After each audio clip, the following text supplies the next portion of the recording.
Hi, welcome back to my channel. Today we are making one of my favorite recipes, and that is what my family calls cheese chicken. My mom made this growing up for most of my childhood. I honestly don't remember a time that she didn't make it. I love this recipe because on a busy weeknight it is super easy to make, and it is very easily adapted into a variety of different dietary lifestyles. And so I'm going to talk through some of that today as we're making this.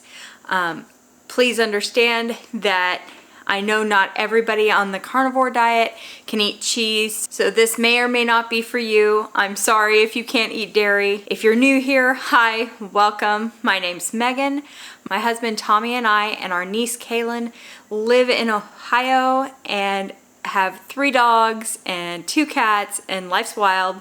But I like to cover videos on my carnivore diet and lifestyle and product reviews and just kind of a little bit of everything. I'm so glad you're here, and don't forget to like and subscribe and all those things that help me out with the algorithm. But let's go ahead and get started.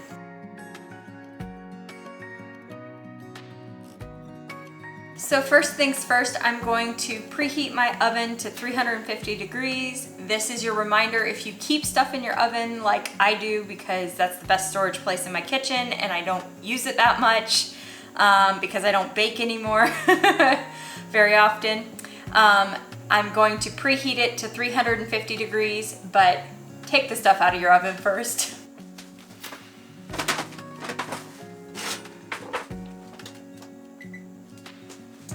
While that is baking, you are going to need some kind of breadcrumbs. For myself on the carnivore diet, or if you're keto, pork rind crumbs are your go-to. I like to grind my own. You can buy them pre-ground. I find that that's way more expensive. I got these the other day in a pinch. They're not my favorite pork rind to eat. They work great for a pork rind like breadcrumb though. So that's what I'm going to use them for. My favorites are the ones from Sam's Club. They have the best flavor for just like using as a chip replacement or for snacking, things like that. So I'm going to go ahead and grind some of those up. You need cheese. I like to get the pre-shredded. It's easier, but now that I'm carnivore, I'm starting to transition over to shredding my own. I had some of this in the freezer, so I'm gonna go ahead and use that up so it doesn't go bad. And then you need chicken, whether you use chicken breast or chicken thighs. My mom always used chicken breast when we were growing up. I'm gonna use chicken thighs because I prefer the fattier content of the chicken thigh for my choice of lifestyle. I'm sorry, vegetarians. I don't know what you could do to be an alternative for this. Maybe some eggplant or some zucchini, different things like that may be an option for you, but chicken breast or thighs would be a good option. Today I'm using, like I said, boneless, skinless chicken thighs. And then salt and pepper. Now, if you are not watching your carb content and don't have sensitivities to wheat like I do, making this when growing up, my mom used Italian flavored breadcrumbs. That works fantastic. You can use that. You can buy them in the store, kind of on your baking aisle with like your shake and bake type box mixes with your Bisquick, those type things. So you can use either one of those options, or a gluten-free option if you're not worried about carb count but want something other than pork rinds. And then to make my pork rind crumbs, my husband put a outlet on my island finally, so that has been fantastic. So that has made doing things here at the island super easy. It's given us a little bit more functionality in our kitchen. I'm going to be using my Ninja NutriBullet thing. I originally got it because I was making protein shakes and things like that. I don't do that anymore. I don't find a need, so now I grind up pork rinds with it.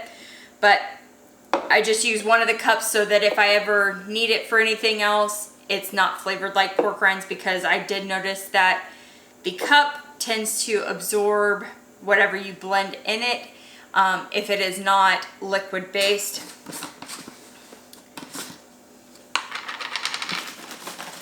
But I just fill the cup, put the lid on, and grind it until it's resembling breadcrumbs.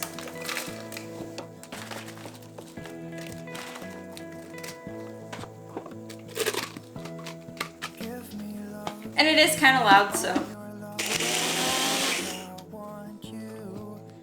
And I do that until there's about 4 cups of breadcrumbs in here, because I'm doubling the batch.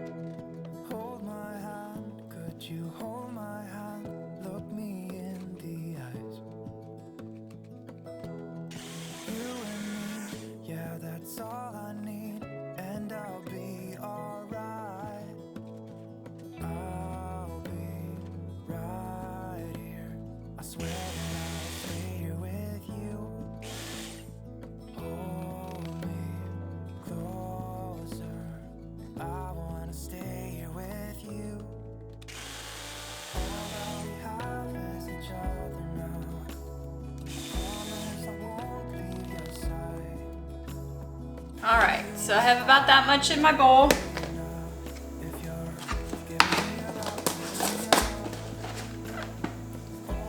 All right, something that I had forgotten about also that you need is melted butter. You can use dairy-free. You can also use dairy-free cheese if you need to.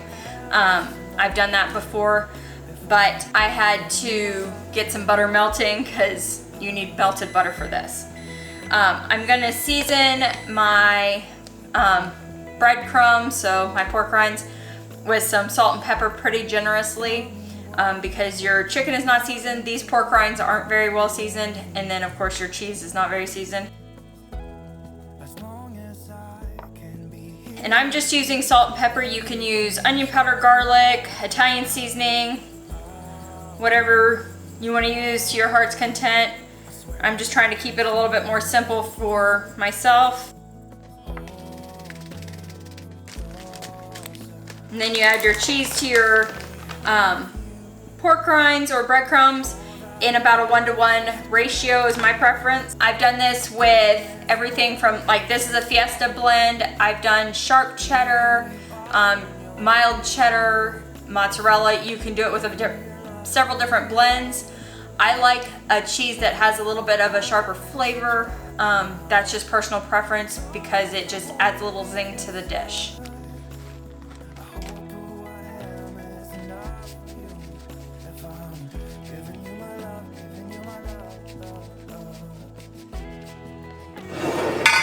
And then last but not least, before you get started, grease your baking dish well.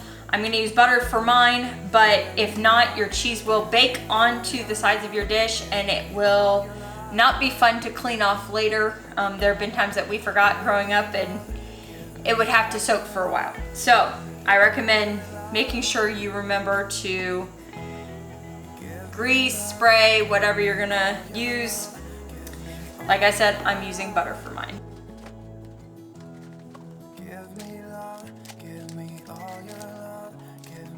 And I'm not so much worried about the bottom of the dish as I am right around the top edges where the cheese really gets brown and crispy and bakes the most. All right, that should be good. All right, now that the butter is melted, this is a really, really easy process.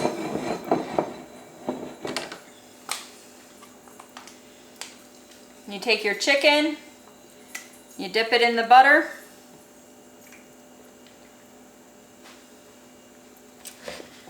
you dip it in their cheese, pork rind, breadcrumb, whatever mixture, and then as you're picking it up, you make sure to pick up a little bit of that mixture inside the middle and set it seam side down so that that stays in the middle and bakes in the middle, and repeat the process. And you're not worried about it sticking to the outside as much because when we're done we're going to use the remainder of this mixture and coat the top of it with it, so no worries. And I like doing this with a glove on because it's a lot less messy. All right, I had to go melt some more butter because I didn't melt enough. So make sure you melt enough because you're gonna need enough to dip the chicken and drizzle over the top at the end.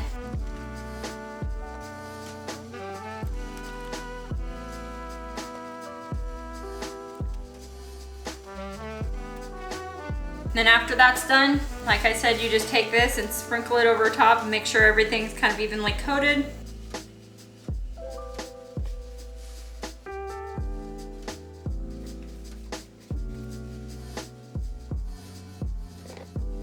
And then you take your leftover melted butter and just drizzle it over top.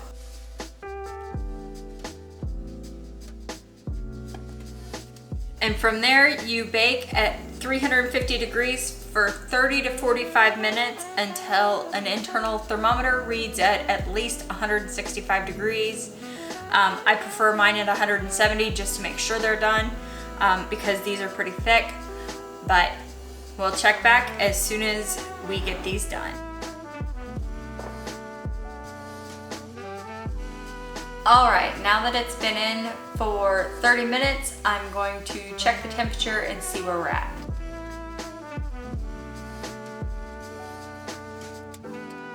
Not quite, so I'm gonna go ahead and set it for about another 15 minutes and come back and check it again. All right, another 15 minutes, let's check it again.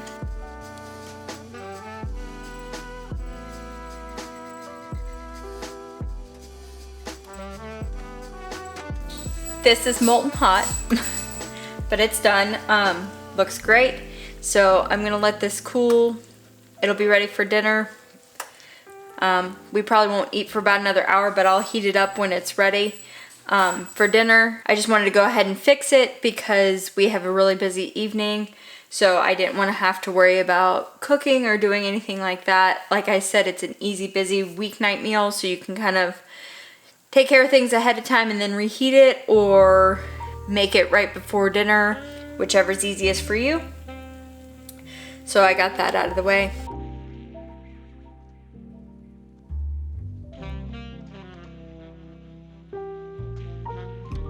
All right, so we got the cheesy chicken made. I hope you enjoyed today's video.